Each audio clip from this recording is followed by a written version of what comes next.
We're about to test one of the greatest cars in the world. On a track, its acceleration is seemingly endless. The engine management system is more sophisticated than any PC. It's a four-door saloon that does 200 miles an hour. It has a spec that reads like a Formula One car, complete with a V10 engine and a 7-speed gearbox. It's yours for £62,000. This is BMW's mighty M5.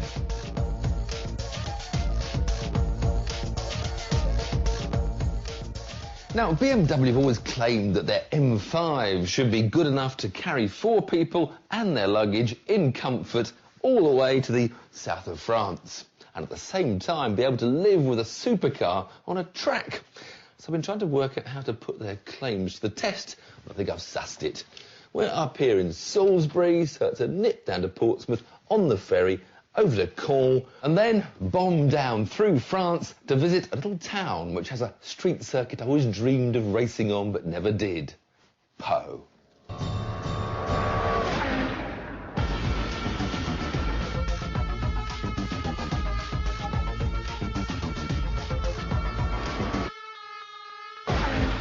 We were cruising south on Route Nationale 138, which eventually becomes the Mulsanne Strait of Le Mans.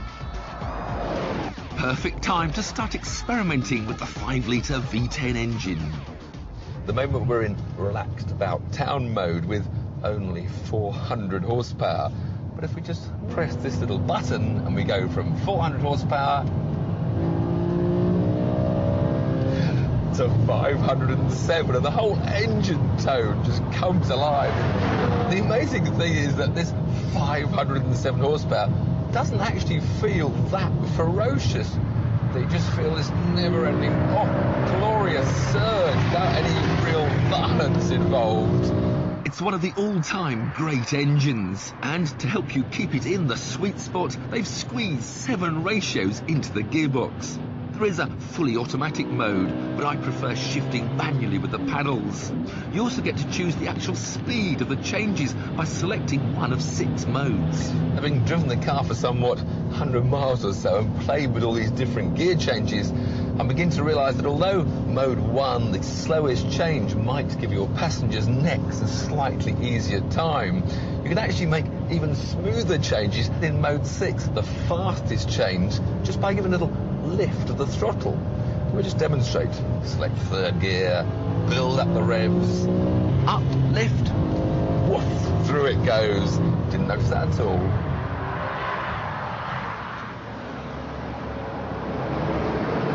Well, blasting up and down through the gears, the computer tells me I'm only getting about 15 miles to the gallon, but then this sort of performance, that's not really that bad.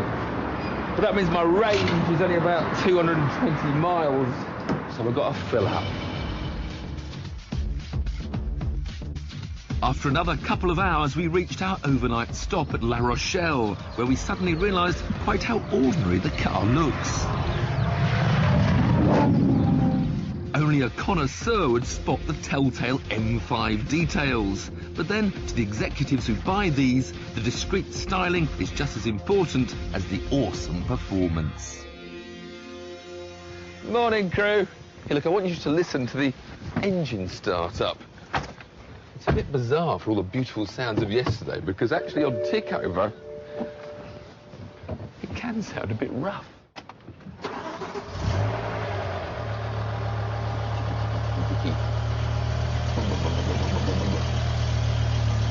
Hard enough trying V10 until you just cut the throttle there. Another thing I want you to look at is this heads-up display I've been using all the way down with a sat-nav. And it's brilliant because the whole route here, I haven't had to take my eyes off the road at all. And I think these displays will be a must-have for all the cars of the future. Time to go. Pack the camera away. Come on, let's get on the road. Considering that a Ferrari 575 has just 7 extra horsepower and yet costs nearly 100 grand more, the £62,000 M5 is a bit of a bargain, which makes it even more enjoyable. We soon got to Po, and even the rain didn't spoil the thrill of finally driving round a track I'd only seen in old movies. After Monaco, it's the second oldest street circuit. Then down the gears, boom, boom, boom. But today, racing is saved for high days and holidays.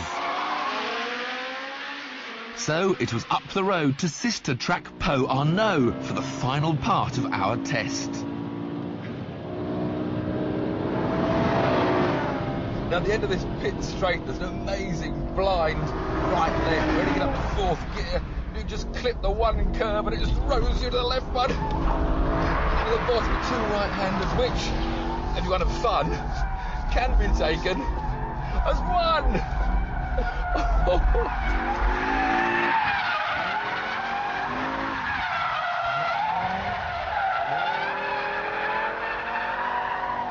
Understeer there at high speed, with a snap of oversteer at the end. This is a hell of a track. Down to 2nd, to the left, right. Ooh, silly bit, one way, then up the other way. Oversteer on the way out.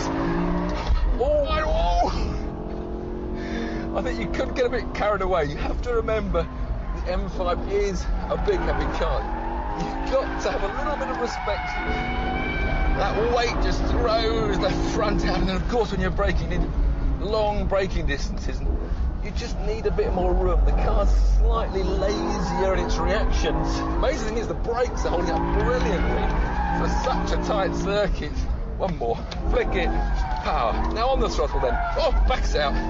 Catch it on the throttle. Bit more throttle. Now lift up the throttle as we dive into the corner.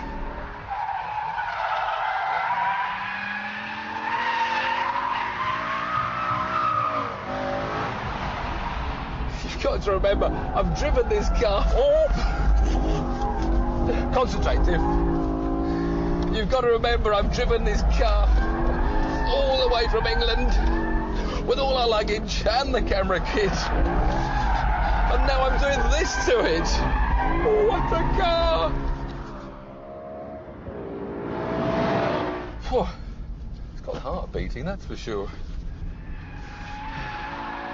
Unfortunately, the waiting list is such that if you ordered one today, it wouldn't arrive until mid-2007. However, join us in a moment and we'll show you a way of getting an M5 fix a bit quicker with our latest 5th gear competition.